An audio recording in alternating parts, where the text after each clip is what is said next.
Welcome to This Explainer. Today we are unpacking a really powerful source text that completely redefines how local businesses approach their environmental impact. We're diving deep into exactly how Philippine enterprises are making massive sustainability breakthroughs right now. And honestly, the best part, they are doing it entirely without those billion peso budgets or massive consulting firms that everyone just assumes are required. So, if you have ever felt like true impactful sustainability is just way out of reach for your organization, This Explainer is absolutely going to change your perspective. All right, let's just jump right in and shatter a pretty huge myth right off the bat. When we talk about corporate sustainability, we almost always think we have to copy these massive, intimidating multinational corporations. We picture astronomical budgets and these glossy foreign case studies that frankly feel completely disconnected from our local reality.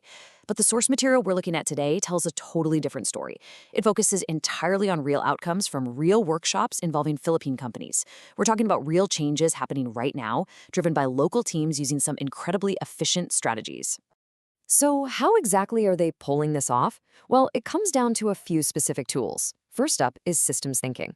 Instead of just slapping a Band-Aid on a problem, treating the symptoms, this framework helps you spot the hidden feedback loops inside your operations. Think of it like finding the actual leak in the roof instead of just buying more buckets to catch the water. We're going to look at an incredible example of this from an operations manager over at a Cavite factory. He attended a single session on this exact concept and took it straight back to his factory floor to tackle a massive ongoing problem with their wastewater treatment process. Okay, picture this. This factory had been trapped in an incredibly frustrating operational loop. For 3 consecutive years, they got hit with the exact same compliance violation for their wastewater. 3 years. I mean, imagine the sheer exhaustion of facing that exact same compliance penalty year after year after year. Think about the massive drain on resources, the stress, and the absolute inefficiency of dealing with that penalty without ever actually fixing the root cause. 3 years is a really long time to be stuck on one single operational hurdle.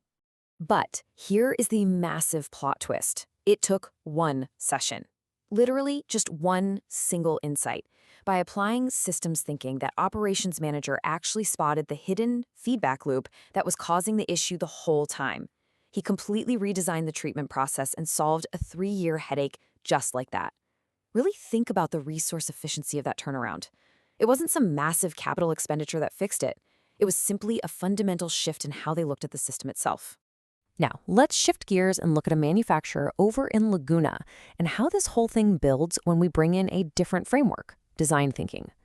This approach is all about rapid, user-centric problem solving, specifically by prototyping solutions quickly using materials you already have on hand. It is really all about agility over perfection. To see this in action, we are going to look at a small team of just 5 employees from a manufacturing company who were tasked with an incredibly stubborn packaging problem. Get this. The engineering department there had been trapped in meetings and studies for 6 agonizing months. Half a year of just debates, theoretical models, and endless delays. But then, a small group of just 5 regular employees stepped in, applied design thinking, and they completely cracked the problem in a single afternoon. Again, we're seeing this incredible acceleration of problem solving when teams are actually given the right mental frameworks to get things done. And the crazy thing is, they didn't just come up with a theoretical concept. They built a physical, zero-waste packaging prototype right then and there. They literally just grabbed materials they already had lying around the facility.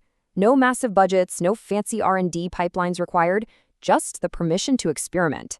By allowing themselves to prototype rapidly and cheaply, they achieved in one single afternoon what traditional engineering studies couldn't finalize in 6 months. So the really crucial takeaway here is that innovation isn't always physical. It's not always about wastewater pipes or cardboard packaging. It's heavily strategic too. And that leads us to our third framework from the text, the theory of change. This is an amazing tool used to present a highly credible impact framework. It shifts the entire conversation away from a boring checklist of activities, like what are we doing, and forces an organization to prove why this actually matters and what it materially changes in the real world. So, a sustainability officer used a theory of change workshop to build her company's first ever credible impact framework. And when she presented it to her board of directors, the lights finally came on.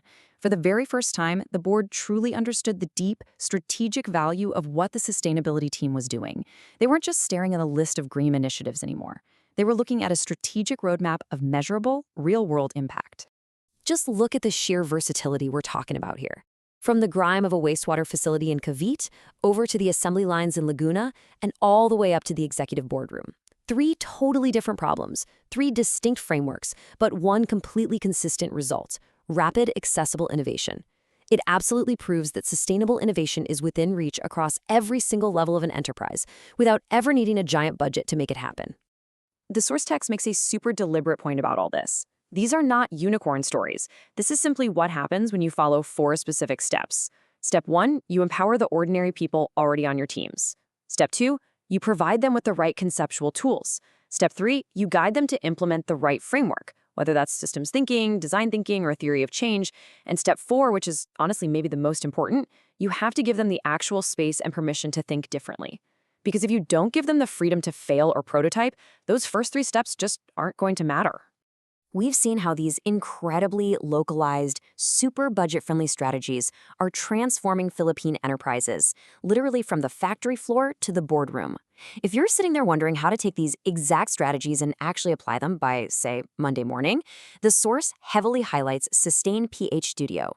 They provide daily, super actionable sustainability tips that are specifically tailored for the actual realities of Philippine businesses. So I want to leave you with a final provocative thought today. We just saw a 3-year compliance nightmare solved in one session. We saw a 6-month packaging delay totally bypassed in a single afternoon. And we saw a board of directors finally align on real strategic impact. The strategies are here, the frameworks are incredibly accessible, and local companies are absolutely doing it right now. So the only question left to ask yourself is your team next?